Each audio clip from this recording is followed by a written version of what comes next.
拜登得意算盘又白打了，27国达成一致，欧洲峰会上传递出新的对话信号。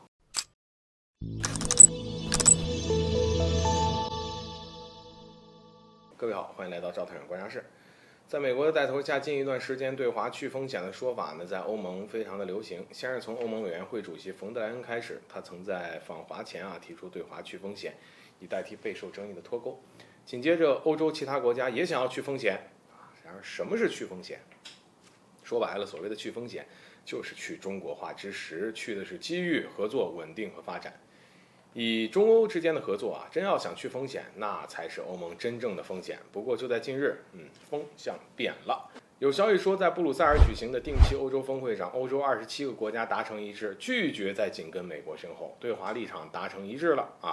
具体情况这么说，在此次会议之下，各国除了讨论当下国际社会的热点问题，比如说俄乌冲突、欧盟预算以外，欧洲对华政策呢也是本次峰会的重点议题。考虑到此前欧盟执着于跟中国脱钩，原以为这次欧盟的态度也很明确，可是呢，没想到的是，欧洲27国的领导人却强调，尽管欧盟将要在必要或者适当的情况下降低风险并实现多样化，但不会限制对华贸易。欧盟和中国仍然是重要的贸易以及经济伙伴。而与此同时，欧盟还同意和中国一起应对挑战。至于这儿应对的挑战指的是什么？其实不排除就是两个，要么是环境，要么就是气候保护。至此从侧面反映出，这很有可能是欧盟突然转变对华立场的原因。一直以来，美国都在试图撺掇欧盟与中国进行对抗，尤其是拜登政府上台之后，这样的动作更为明显。而对此，我国不是不清楚也曾给予过警告，但或许是碍于美国的地位，欧洲国家始终不敢吭声，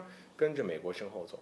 如今欧盟27国对华政策达成一致，反对脱钩，并且同意与中国一起应对全球挑战。美国失望是肯定的，但更多的是跳脚。一方面，中美关系线下呢正在持续紧张，美国的目的就是希望能够与自己的盟友伙伴对中国进行打压围堵，以继续维持自己在国际上的地位和影响力。结果美国一转头，被27国给了一记重锤，他们释放了不继续反华的信号，还要与中国重新建立关系，这样美国是什么感受呢？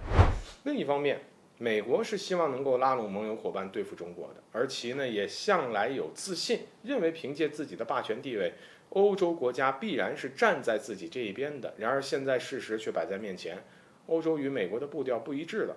一定程度上就相当于是拜登政府的得意算盘白打了。没有了盟友伙伴，单凭美国一个，就算其是全球第一大国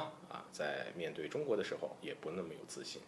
当然，对于欧盟的做法，其实我们都清楚，因为中国和欧盟是互为重要贸易伙伴光在2022年，中欧贸易总额就8473.2亿美元，而其中欧盟对华出口高达2300亿欧元。因为中国是欧盟的第3大出口市场，第1大进口来源地，国与国之间的友谊本就是建立在利益基础之上的。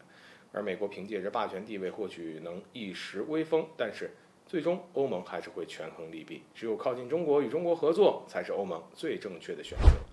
相比之下，美国能给欧盟带来什么呢？估计只有说不清的捅刀跟趁火打劫了。好了，本期节目就到这里，欢迎点赞转发，留下你的精彩评论。